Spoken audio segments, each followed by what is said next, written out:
live.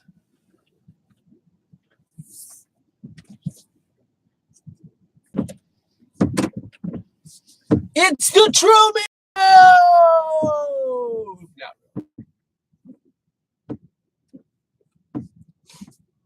But, you know, I do show quite a bit of my life.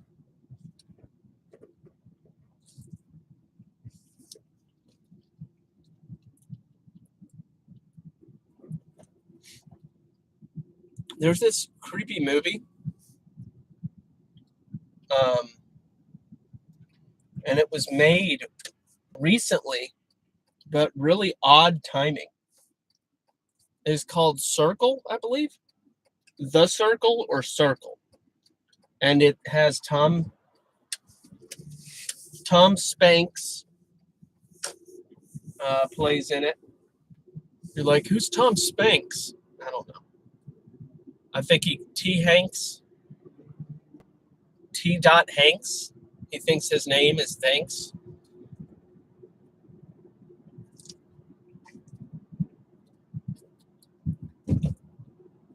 He's not the highlight of the movie, though. Don't get me wrong. Like, he just shows up in a couple parts of it. They probably paid him a couple mil just to have like 5 lines. He probably shot it in an afternoon, to be real. Maybe 2 afternoons. I don't know.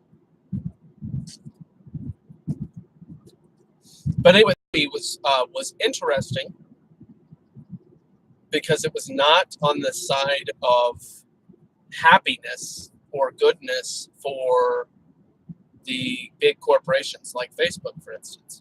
It was basically an anti-Facebook movie under the shroud of a pseudo company that doesn't exist. And it's been a couple months since I've seen it, but just kind of all of a sudden was thinking about it. The main character does this thing where they show their life 100%. They have these devices you can put up all over your home and wear and broadcast your life 24/7 live stream. Yeah.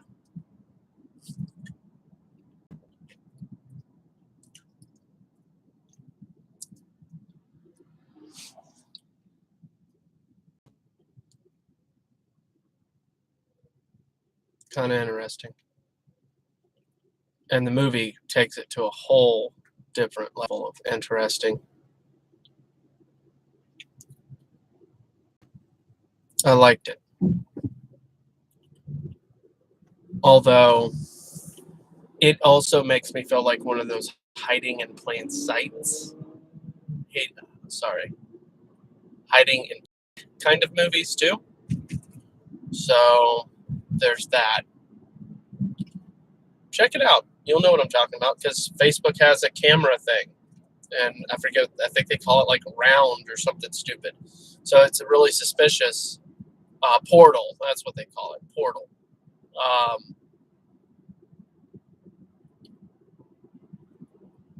Portals are round. They're not square. If you know anything about portals.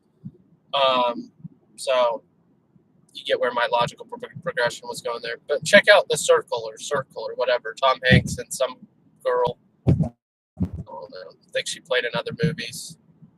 I think it was the Harry Potter girl. I don't know. Only saw like half of one of those movies, Harry Potter movies. Whatever. Movies are not where it's at.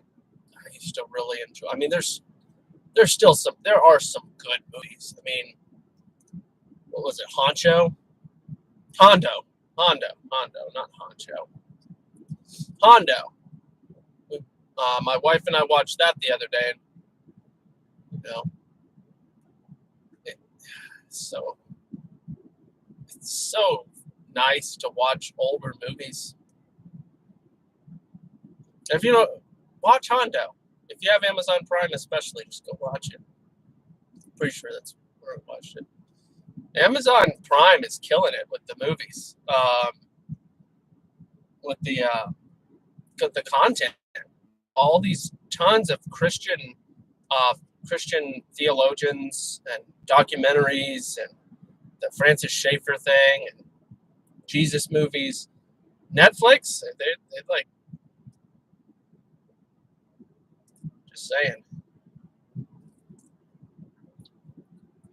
And I find it odd, who's behind that?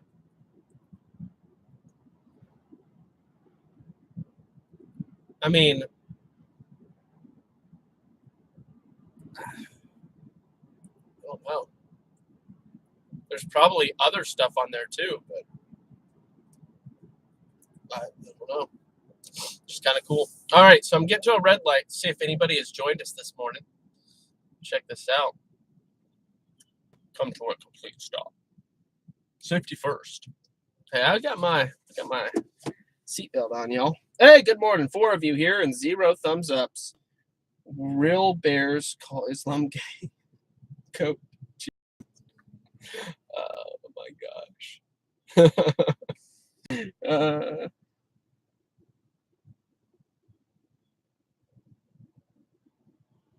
Jesus is God, and so typically when I pray, not that there's a formula to it, except for what Jesus said. Our Father, who's that? It would be God, who is in heaven. Holy is your name. Hallowed, holy, set apart. Holy is your name. So, Jesus kind of gave us a formula, but it's both a literal formula and I think that there's some figurativeness to it in its quality and content. But Jesus is God, and he's also the way to God. Jesus is the way, the truth, and the life. So no, there's nothing awkward about praying to Jesus. You just need to recognize that there are 3 persons and one being of God, and it's okay. There's so many things, and I keep on saying this, and I guess you guys wouldn't get tired of truth, but there's a lot of things in the Bible that seem to be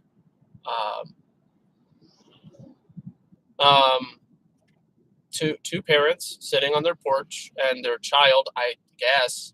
So there's so many things in the Bible that seem contradictions. They're not.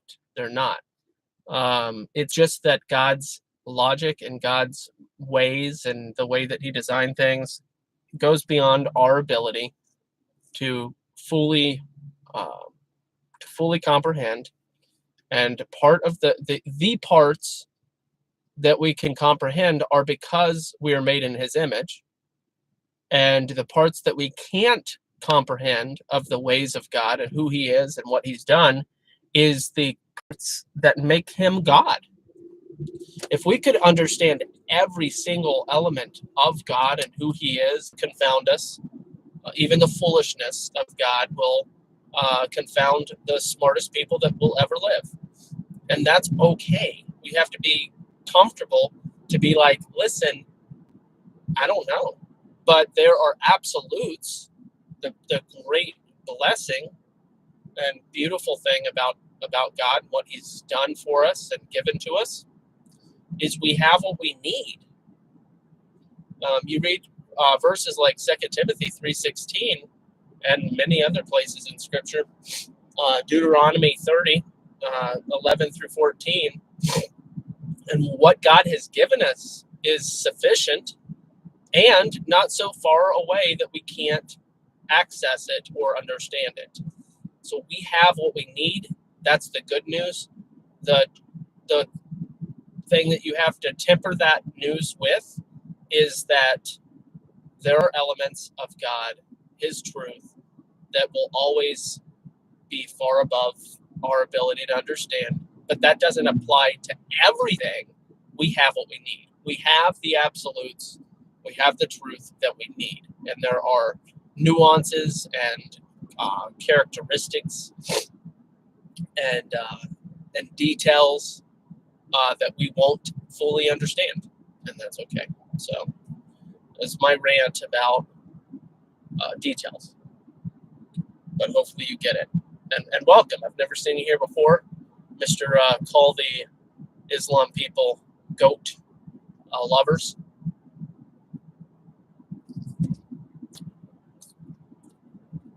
Changed your name. You keep your name. You don't have to change it to what I said. I mean, I just appreciate. Listen, here's another thing. This is a really good topic. This might be where I go this morning. It's where I'm going right now, at the very least. So, just make sure we got 5 people here and 2 thumbs ups. Okay, welcome everyone, and help a brother out. Help a brother out. Morning, Jonathan and Alex, and sometimes this is how it goes. But when I get good sleep, good things happen on here. When I go night after night with 5 hours, 4 hours, when I get good sleep,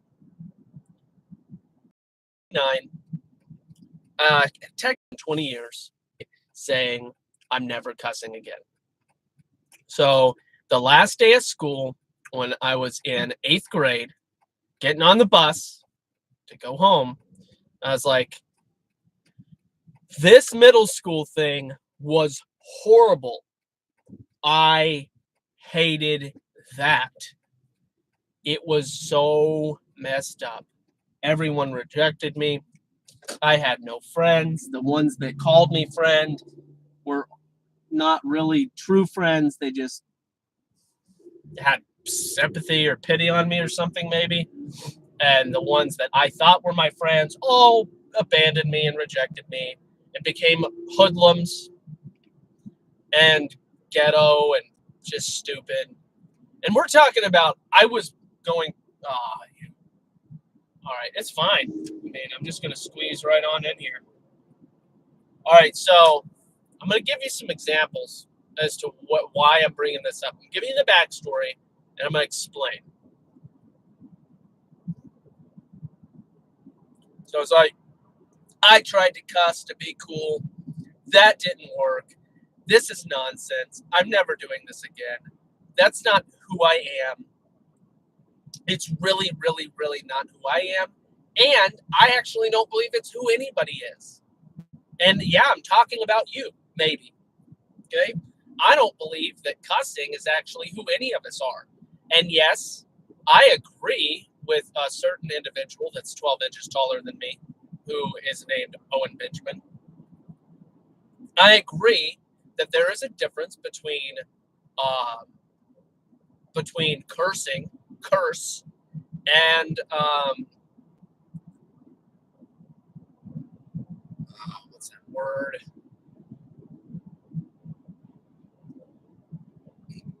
The of the people word. Stupid plebeian word is in my head, but that's not the right word. Vulgar, thank you. Vulgate, blah, blah, blah, blah, blah. Vulgarity, thank you. Reserved name bearer is a boss this morning. Thank you, thank you, thank you. So yeah, vulgarity. So I figured one of you guys would remember. So there is a difference between cursing and vulgarity. I completely agree. I also believe wholeheartedly that language and the words that come out of our mouth, they reveal what's in our heart. So I could say, I mean, it's just as bad and potentially cursing to say that person is a heaping pile of garbage, rotting corpses, have a sweeter odor than the filth of that disgusting individual, right? Well, that is really defamatory. And it's also indicative of what is inside my heart when I'm talking about a person in that way. in such a derogatory and defamation kind of way. Defamatory kind of way. So do you get that? I'm sure you do. So here's my point. 20 years ago, I said, that's not where my heart is, though, to cuss at all, because I cared intrinsically or introspectively.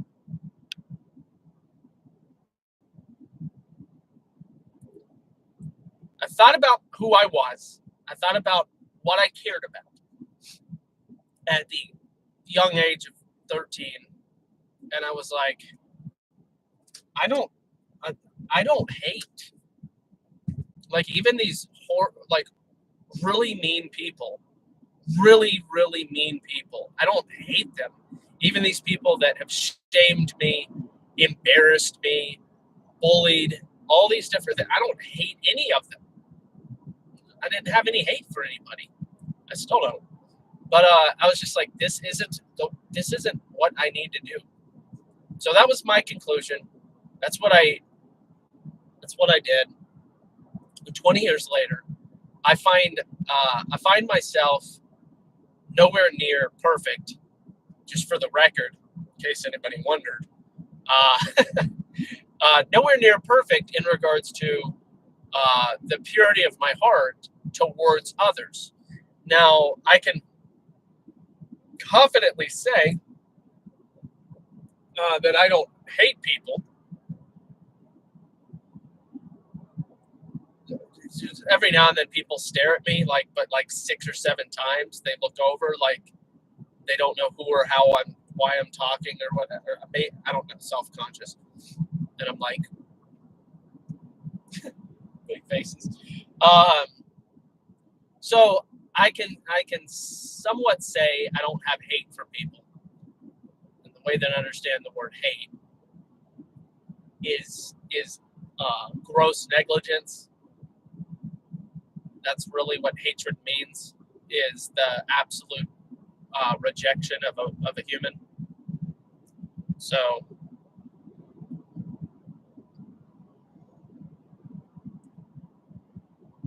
I just don't find myself doing that in a direct kind of way. And I don't experience any emotions associated with that. But however,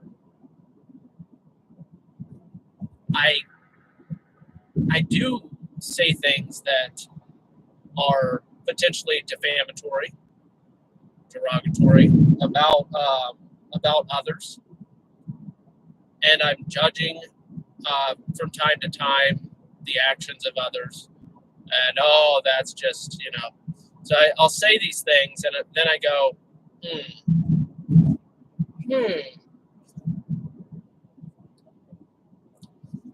careful, slow down, and make sure that you're praying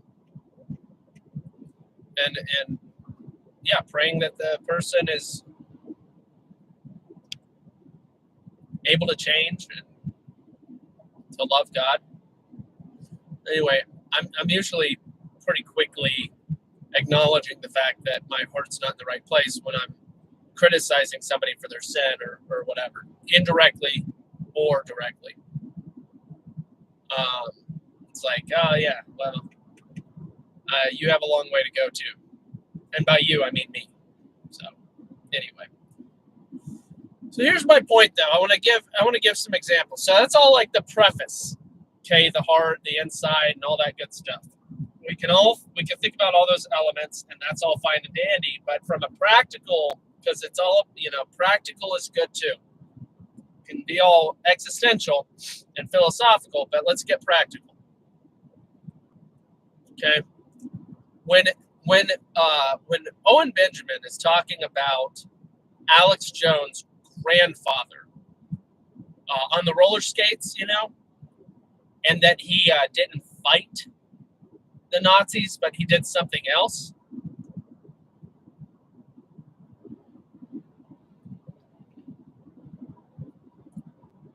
See, The lesson I learned, making sure you guys are with me. The lesson I learned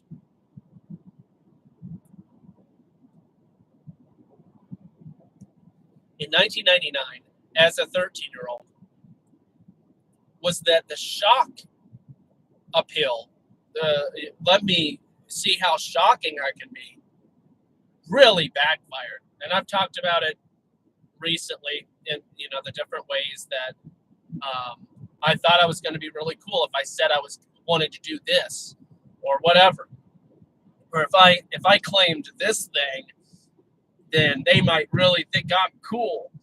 And I learned that it's all meaningless and none of that matters. And who are you trying to impress? I mean, think about that for a minute. Now, on one hand, I understand you have to run a business. And by you, I mean Owen Benjamin. Yeah, I get the running the business thing. And you have to do what you can do to be the businessman that you are. There's a massive fog. The distance, the viewing distance is less than a mile. It's just so cool. I like foggy days. All right, so I understand that there's a certain business element to it. He's just got to say stuff and tickle people's ears. I understand, but I also believe that there's more than one way to tickle people's ears and shock people even and yank their leg and all the other grand metaphors. So maybe I should come up with some examples on how that could be said in different ways that would also be smashingly funny. I assume that I just believe that it can be said without vulgarity. However, poetry, guys. Poetry is what comes to mind, right? So no, Alex Jones' grandfather didn't fight the Nazis. Alex Jones' grandfather did rollerblade disco and laid down in beds of flowers with the Nazis and frolicked through the woods. I mean, guys, there's a whole lot more ways to say something than using profanity. And that's the other word, profane and vulgar, right? Profanity, I haven't heard that word recently, but that's the other word, is profanity. Profane, what does that mean? Well, unwholesome talk, which really, when you're talking about, and this is kind of my gripe about the whole situation in reality, is really the whole nature of retaliatory speech. It's silliness anyway. Oh, this person made fun of me and said horrifying, terrible things about me, so now I'm going to say ridiculous, hilarious things about them just to show them how clever I am, so on and so on. So understand, and I know you guys get it. You guys get it. He's a comedian. He's running a business, and he's a comedian. So he's not in the regards to how he is responding to drama and verbal attacks and those sorts of things.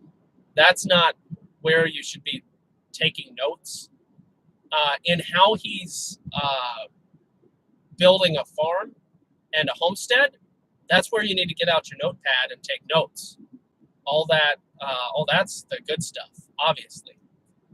Maybe a little bit of money management tips and stuff that he's talked about in the past, which he doesn't really bring up too much anymore. But all that good stuff, that's the stuff to bring out the notepad. In regards to how he treats people's insults and retaliates, don't just put your notepad away, and if you feel obliged, then you can laugh away. That's fine. Just use discernment. Yeah, Mr. Cop, do you see all these people that are speeding past me? And even you exceeding the speed limit, sir. I'm going exactly the speed limit. How do you like me now? How do you like me now, Mr. Popo? I'm always suspicious that they're just going to flip their lights on me. Just because they see something they don't like. They're like, oh, this guy, I see a sticker on the back of his car and it says save the baby humans. Look at this guy speed past me. I'm going 60 on the dot, and the cop is just like, I'm out of here. Can't go the speed limit. Anyway.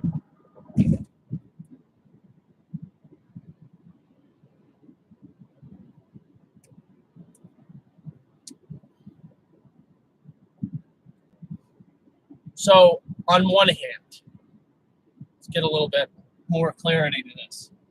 On one hand, if one were to say something about Alex Jones' grandfather, about being on roller skates, frolicking through the woods, and rolling through beds of flowers with the Nazis, hand in hand, heart with heart, and this were the thing that somebody were to say, well, that's really just as defamatory, just with more poetic language. And which is worse, using the vulgarity and the bluntness of saying it, or shrouding these words in poetic, interpretive language? Which is worse? On one hand, I think they're exactly the same. Okay, so there's that. It does have to do with your heart. It has to do with whether or not you're saying this out of disdain and hatred for that which is evil, which would be the good way, if you get what I'm saying, or if you're saying it out of malice and retaliation, and there's no truth to it at all, well, then it's meaningless and not good for your heart, and just meaningless and not good for your heart. Just repeat it. So you guys get the distinction. It's not about the words you say, and I completely agree with that. It's not about the words you say, but the heart behind it.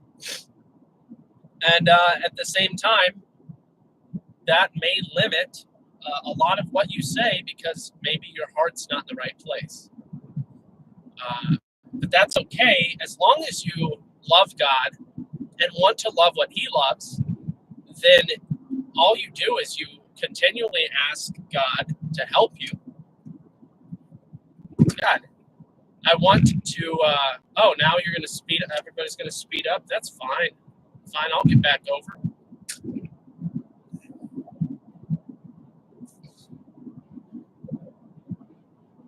Love God, love what He loves, and learn about what He loves and in the Word, the Bible, and keep asking Him to help your heart, to love Him more, and to love what He loves more, and understand more about what He loves, and help us to get it. Those are the good prayers. Pray it.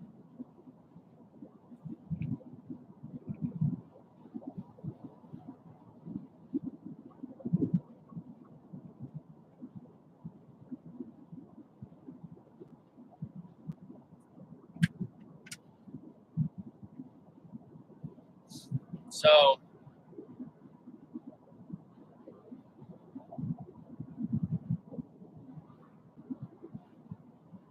I'm doing a little Tesla in my brain right now.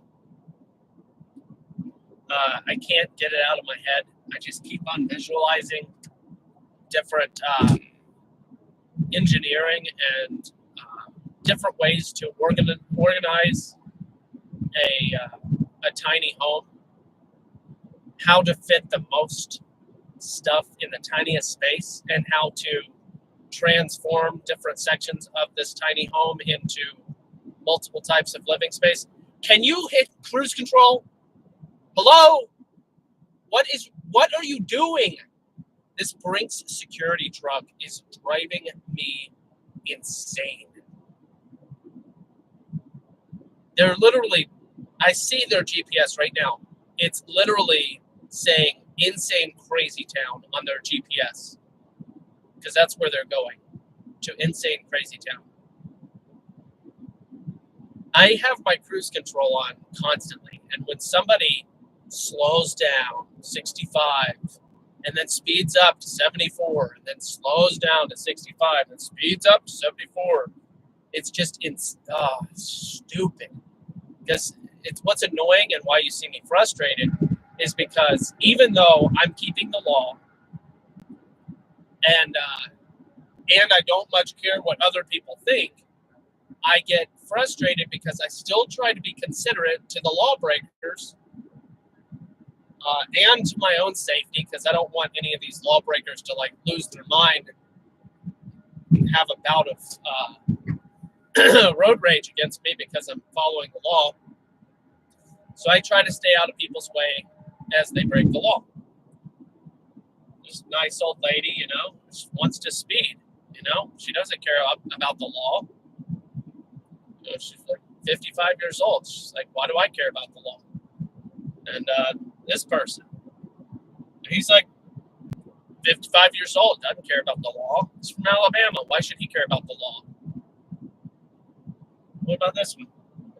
About 40, 42. Why should he care about the law? He's got a big old Tahoe. Tahoe. What a name. I guess it's probably an Indian name. So I got some feedback from the lovely wife. She said, really distractible. I was like, you ain't seen nothing yet. You ain't seen nothing yet. I was like, that's all part of the fun. And she shakes her head. Like, yeah, no. She said certain personality types are going to be driven insane by you. I was like, they'll leave. They'll unsubscribe. It has happened already. I get it. But it's fine. So, this was titled, and oftentimes I try and title my videos appropriately. So if the title doesn't strike your fancy, then doesn't strike your fancy. You're never going to see or hear stop texting and driving. You're never going to see and hear the beautiful, lovely intellect.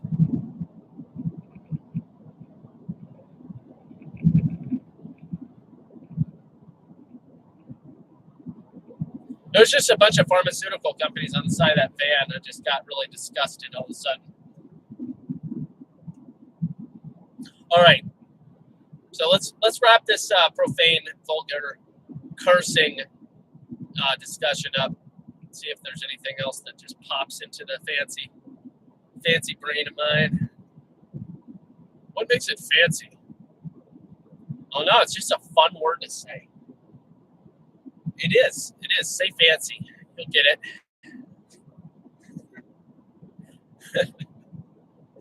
Oh boy. All right, so profane, vulgar.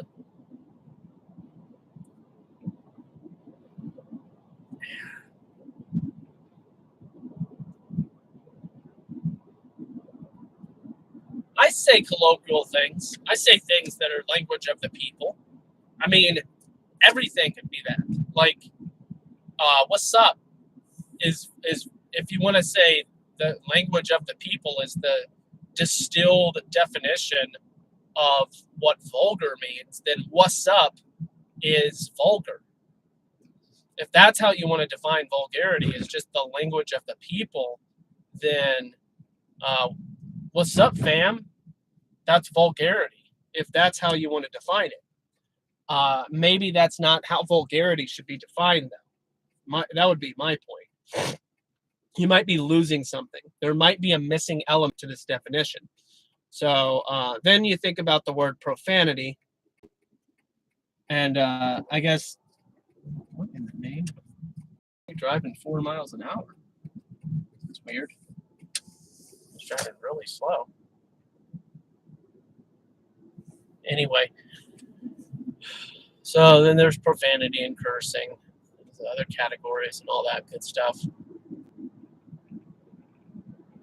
Anyway, you guys get it. I think I broke that down well enough. My point was there are ways to not be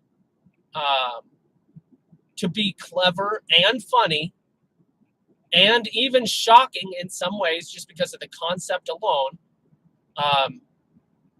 Rolling in beds of flowers is far more poetic and can be actually more hysterical when you juxtapose that with the context of Nazi Germany. I mean, it's disgusting, obviously. And that's what was so beautiful about Owen Benjamin's use of the word sodomite over and over and over again. It is, and I just feel like some of the other words are so regularly used, they've completely lost all meaning and shock and value. And retaliatory speech is just not the way to go. It's not. Now, if there's truth to the whole rolling in beds for hours thing of his grandpa, and he needs to clarify the truth, that's fine. Who knows? You know, if he finds that, Alex Jones' grandfather's diary and it has little like lipstick kiss marks on it and stuff, then, that would be helpful in his case. But otherwise, it's silliness. And hopefully you know what I mean by silliness.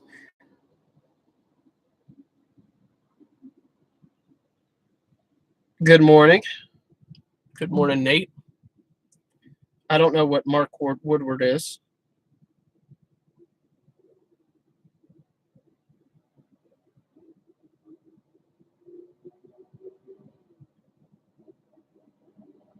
Oh, are you talking about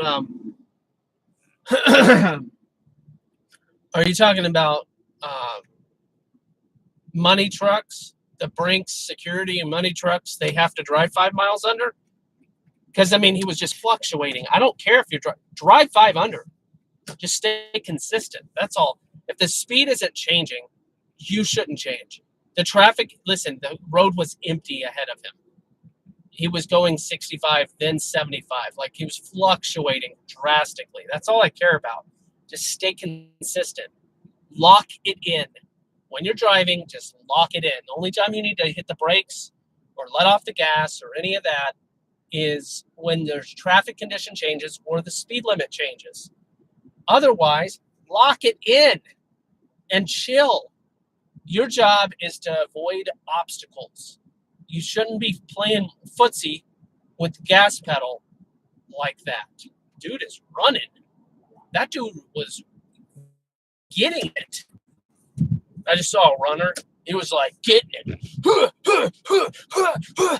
He's probably going like 5.5. Maybe faster than that. Maybe 7 miles an hour. That's more accurate. I had to think about my human speed there for a minute. Dude was probably going 7 miles an hour. He was really getting it. I can run like 1,000,000 miles. Okay there, Napoleon. Calm down. Go eat yourself a quesadilla. Stop doing stupid stuff with your lies. Like 1,000,000? Like 1,000,000 miles an hour? All right, Napoleon. Whoa, okay. Well, I mean, if you're really gung-ho about it, you can do whatever you want to do. I was like really, really going backwards fast there. Did you not know this is parking hour? Somebody was like, threw it into reverse, and then they're like, ah! They like screech their tires. They're like burning out to go backwards. It's like, whoa there.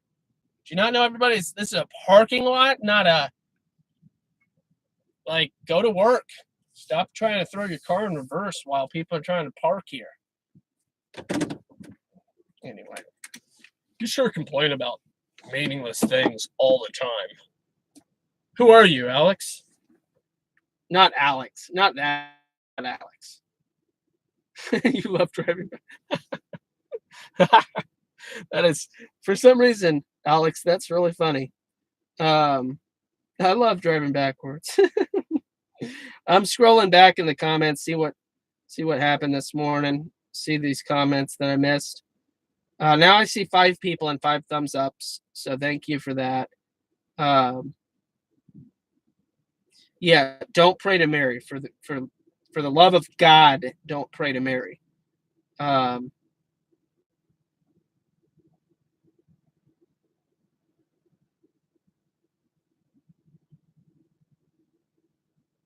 Yeah, Kent Hovind is good stuff.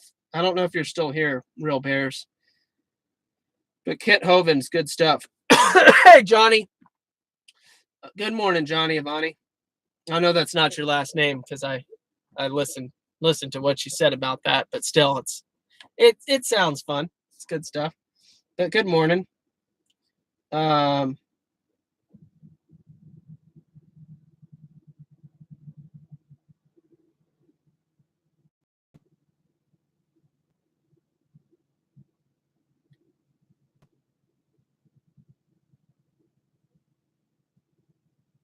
Let's see.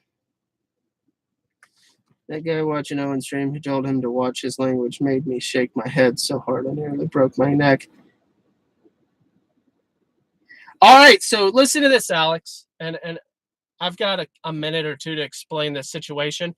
That dude that got banned from Owen's channel, when he's like, dude, a 2-year-old, really? Or whatever, wasn't talking to Owen. The guy that got banned was making fun of the dude for having his 2-year-old watch Owen's stream like a moron. So I know that's not what you're talking about, but I wanted to talk about the person that Owen banned that was like, a 2-year-old, really? They weren't talking to Owen.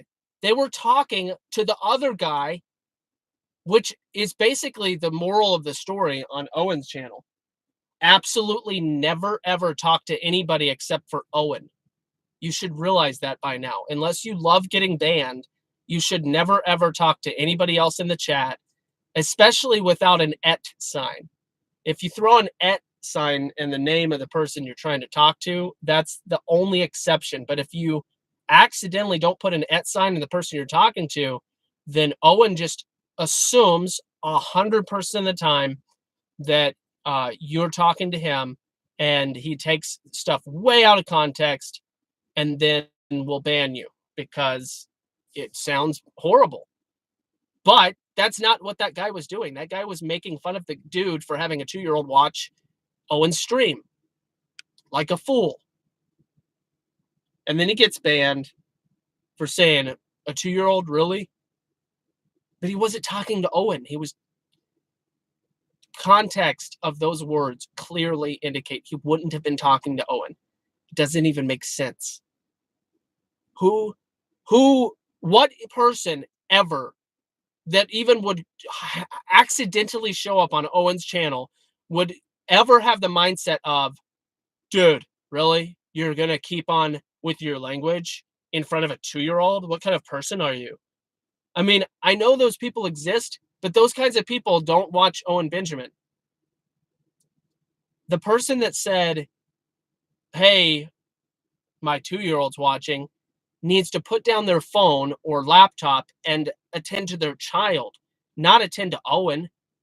That's why he's like, oh, just, give him some Legos or, give him something to color with.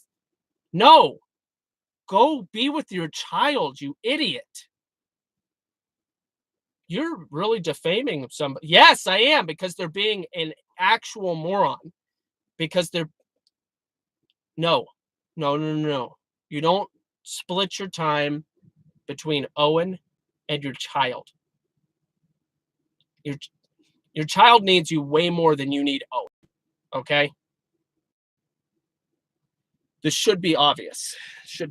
But anyway, that's my words on that.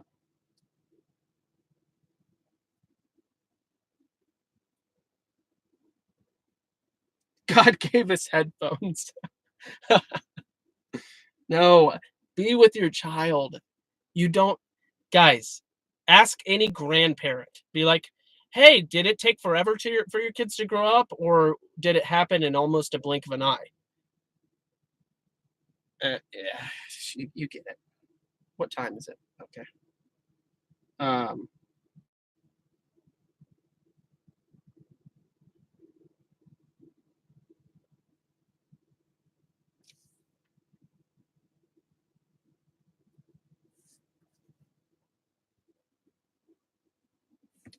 yeah. That's another reason why Nate will never get a wrench. Not never. I'm not gonna say never. Just as long as he shout hooray for vulgarity.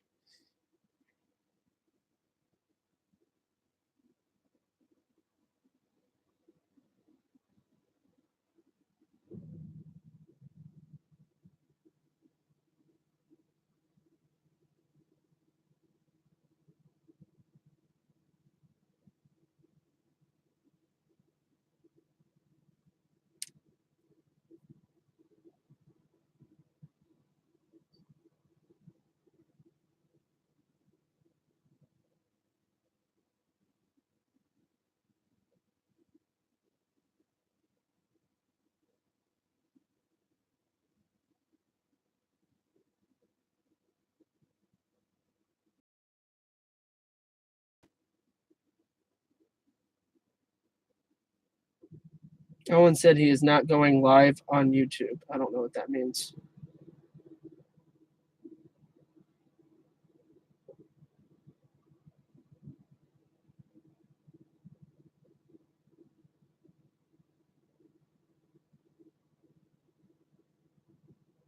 Logos Rising. All right.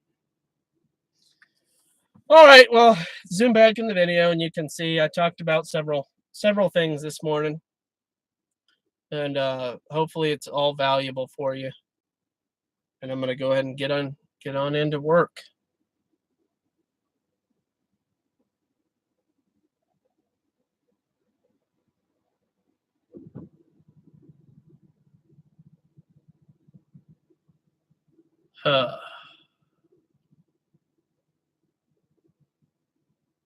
Read your Bible.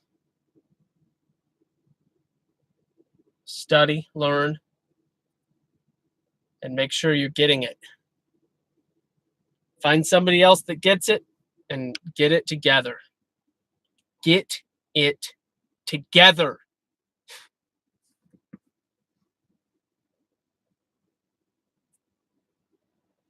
I had a great day at work yesterday. I plan to have a great day today.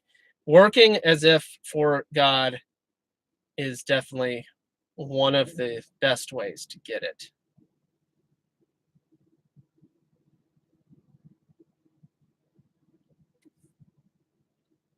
All right. Shalom.